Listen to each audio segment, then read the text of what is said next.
Welcome to another course with Chabad.org.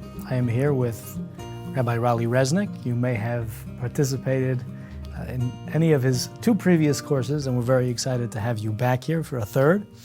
It means that the audience, the students, they liked you and they insisted that we have you back again. So thank you for joining us. Thank you for having me. So this course is a course about charity, about tzedakah. What does that mean?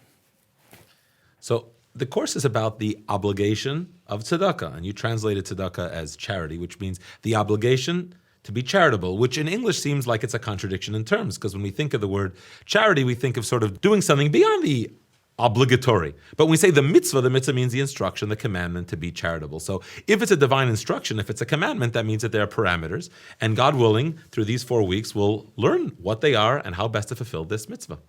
So an interesting play on the opposite of what most people think is charity is something which is voluntary, and here we're kind of, right from the outset, you're setting something which seems to be groundbreaking, and that is a charity is obligatory. When we think of tzedakah, we think somebody gives to somebody else that needs, right?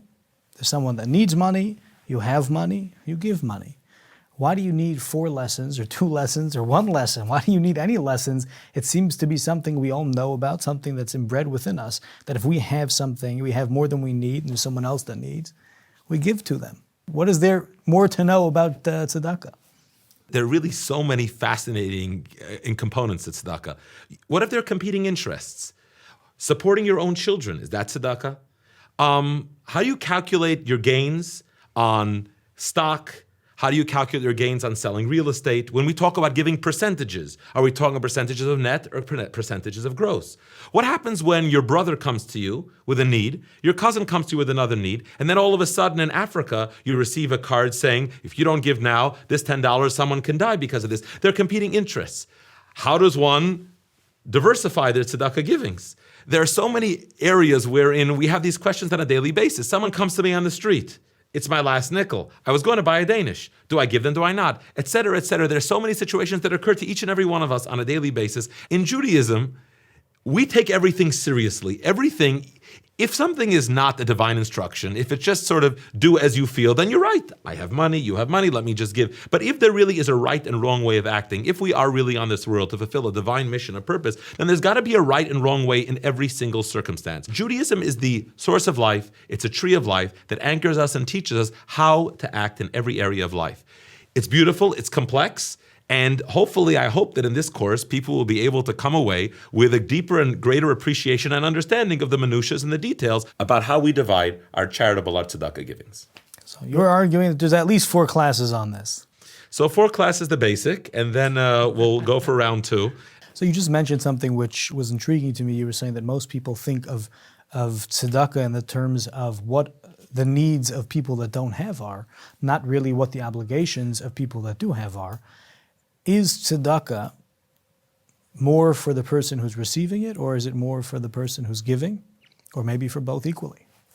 So generally in Torah and Judaism, we approach tzedakah as the obligations of the benefactor based on the needs of the recipient. So we do look at the needs of the recipient. However, it inspires us and it motivates us to realize that the benefits of the giver, as the Talmud tells us, more than the contributor, gives to the recipient really gives to the contributor. Really, the process of giving, when you teach something to somebody, you know how you always, you understand it a lot better after you've taught it? I certainly understand charity and tzedakah a lot more thoroughly after giving this course. The act of delivering, of contributing, of providing, actually does a lot for all of us. So yes, we become greater people, but ultimately, the needs are met.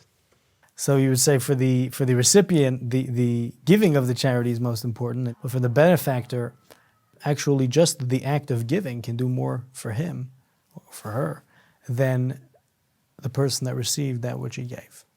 That is true. I think it would be most helpful and most healthy for the recipient not to see himself as being worthy or it is my right to be provided for.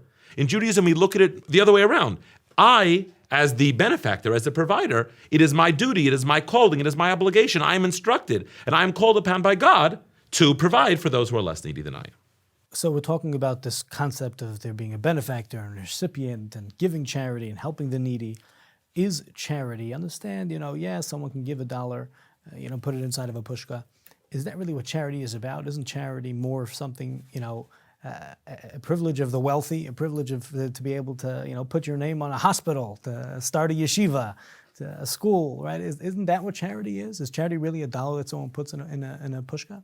So the truth is that if God has enabled someone to be able to give on a mega scale, then they certainly are more connected to that mitzvah. In other words, God gives each of us the gifts, the resources, and that's sort of his way of a clue. Hey, that's where I want you to play a role in the macrocosmic scheme of creation. That's true. Someone who's blessed with more does have a deeper and stronger connection to the mitzvah tzedakah. That is true. But having said that, tzedakah, each dollar adds up. Nowadays they have these charity campaigns. $18, crowdfunding. If crowdfunding has told us one thing, it's that your $18 do make a difference. And I think just an interesting concept. I think we speak about it in the course. The Rebbe had a campaign about every home having a pushka inside, having a charity box. Sure, someone's going to be the beneficiary of it, but the person that trains themselves on a daily basis to be giving tzedakah, to give charity, to think about somebody else, it refines their character, makes them a better person. Yeah, you become a giver. You really do become a giver. That's true. And that is one of the side benefits of tzedakah. So it's fair to say that certainly a wealthy person has an outsized role in giving tzedakah, but tzedakah is certainly for everybody. Yeah, no question. For some people it's easier, and for some people it's more difficult. Some people are blessed with a generous heart, and some people don't have that. And maybe for them, that's what they have to work on. For the people who it might be a challenge, a struggle to give tzedakah, what would you say to them about why they should come and tune into the course? They might not want to hear what you have to say about giving more tzedakah. What would you tell them and everybody else about why this is an important course to participate in? Well, being guilted into something is a very, very, very positive thing. We're all for that. Having said that, I will say that just personally, just spending the time preparing these classes, preparing these courses, I personally have become a more giving individual. And I've been more aware of my tzedakahs. And just having spent the time preparing for this class has enriched my life. And I really hope that all of you will join me on this journey. And hopefully, with God's help, after we cover these 4 lessons, we will all become more giving people. And as a result, those who are needy in our communities and around the world will benefit from the fact that this course is being aired and that we are all studying this together. So look forward to you joining me. Okay, well, you heard it here first. If it's an interest for you to be a more giving person, perhaps a more caring and kinder person, charity is where that starts. And so join us for this exploration of tzedakah. Maybe it's called charity, maybe it's not. We'll find out in the course. And in addition to signing up for the course, please join our Facebook page, which you'll get an exclusive invite to shortly before the course starts, and participate in the discussion on the Facebook group as well as on the course page in the comment section. And Rabbi Resnick, who has a lot of things on his plate, has assured me that he'll do his best to answer as many questions as thoroughly as he possibly can. And if there's a question that slips through the cracks, we will do our best to respond to it internally. So get involved, ask questions, and hopefully we'll all benefit. The world will benefit from learning about tzedakah. Thank you so much, Rabbi Resnick.